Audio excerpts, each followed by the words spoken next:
February March मध्ये हे पिके देतील बंपर नफा. उन्हाळी पिकाचे नियोजन, समर क्रॉप मॅनेजमेंट.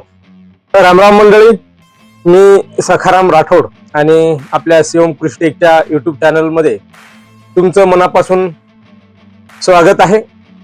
शेतकरी मित्रांनो, रब्बी हंगामातील गहू आणि हरभरा आता काढणीला आला आहे किंवा काढणी झाली असेल. आता फेब्रुवारी आणि मार्च मध्ये रान मोकळं झाल्यावर काय लागवड करायची हा प्रश्न अनेकांना पडतो. उन्हाळ्यात पाण्याची पातळी कमी असते, पण जर आपण हुशारीने नियोजन केले तर हीच उन्हाळी पिकं आपल्याला खरीप हंगामाच्या तयारीसाठी हातात रोख पैसा म्हणजेच कॅश देतात.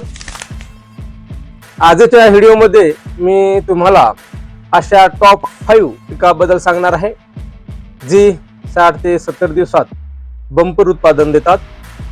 व्हिडिओ शेवटपर्यंत पहा, कारण शेवटी मी उन्हाळी पिकासाठी एक खास सिक्रेट टिप सांगणार आहे. सुरुवात करूया भाजीपाल्यापासून.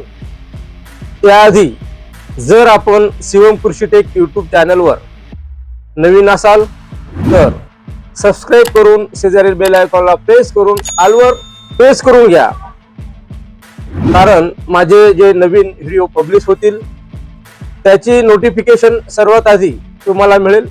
चला तर सुरू करूया महत्वाच्या माहितीला. उन्हाळ्यात भाजीपाल्याला मार्केटमध्ये प्रचंड मागणी असते. त्याआधी आपण सर्वात आधी नंबर 1 ला पाहूया भेंडी म्हणजे ओकरा. हे उन्हाळ्यातील राजा पीक आहे. फेब्रुवारीत लागवड केली तर 45 दिवसात तोडा सुरू होतो.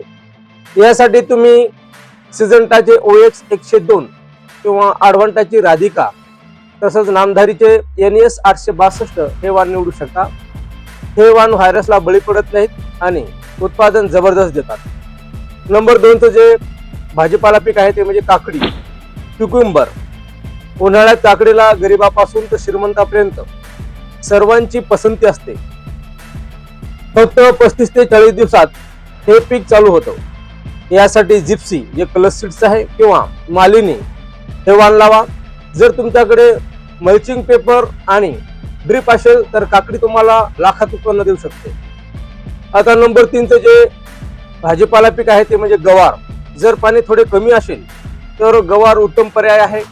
यासाठी नीलम 51 यासारखे गावरान चव देणारे हायब्रिड वाण निवडा. आता भाग 3 मध्ये आपण पालेभाज्या आणि वेलवर्गीय फळे कमी दिवसाचा जो खेळ आहे त्याच्याकडे वळूया. जे पिकाकडे जे 30 दिवसात पैसे देतात त्याच्यामध्ये नंबर 1 कोथिंबीर आणि मेथी. उन्हाळ्यात लगनसराई असते, त्यामुळे कोथिंबीरीचे भाव 200 रुपये जुडीपर्यंत जातात. फक्त एक काळजी घ्या, उन्हाळ्यात गावरान कोथिंबीर लवकर फुलावर येते, म्हणून कलस सीड्स किंवा VNR सारखे हायब्रिड वाण वापरा जे उष्णता सहन करतात. स्प्रिंकलर असेल तर उत्तमच. त्याच्यानंतर नंबर 2 चं जे भाजीपाला पीक आहे ते म्हणजे कलिंगड आणि खरबूज. एप्रिल मे महिन्यातील कडक उन्हात थंडगार कलिंगडाला तोड नाहीये. आता फेब्रुवारीत लागवड केली तर 65 ते 70 दिवसात पीक हातात येतं.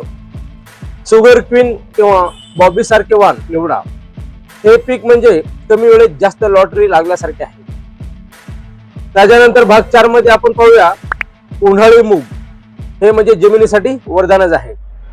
जर तुम्हाला भाजीपाल्याचा व्याप नको असेल तर उन्हाळी मूग हा बेस्ट पर्याय आहे. याचे 2 फायदे आहेत.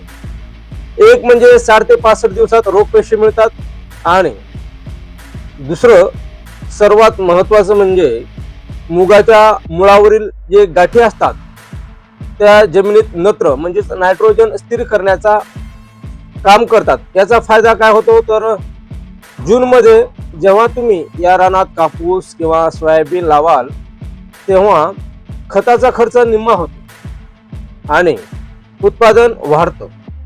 यासाठी फुले चेतक किंवा विराट वाण आपण सुचवितो.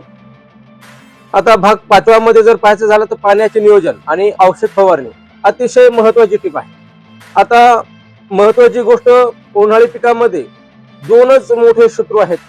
त्याच्यापैकी एक म्हणजे पाण्याची कमतरता आणि दुसरं म्हणजे रस शोषण करणाऱ्या किडी जसे की थ्रिप्स असेल, मावा असेल.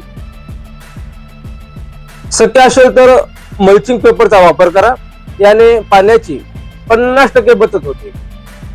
नंबर 2, उन्हामुळे पिकावर ताण येतो, फुलं गळतात, म्हणून फुलं लागण्याच्या अवस्थेत चांगलं अमिनो ऍसिड किंवा टॉनिक फवारणी करणं गरजेचे आहे. नंबर 3, तसंच थ्रिप्ससाठी वेळीच योग्य फवारणी घ्या. यासाठी कोणतं औषध चांगलं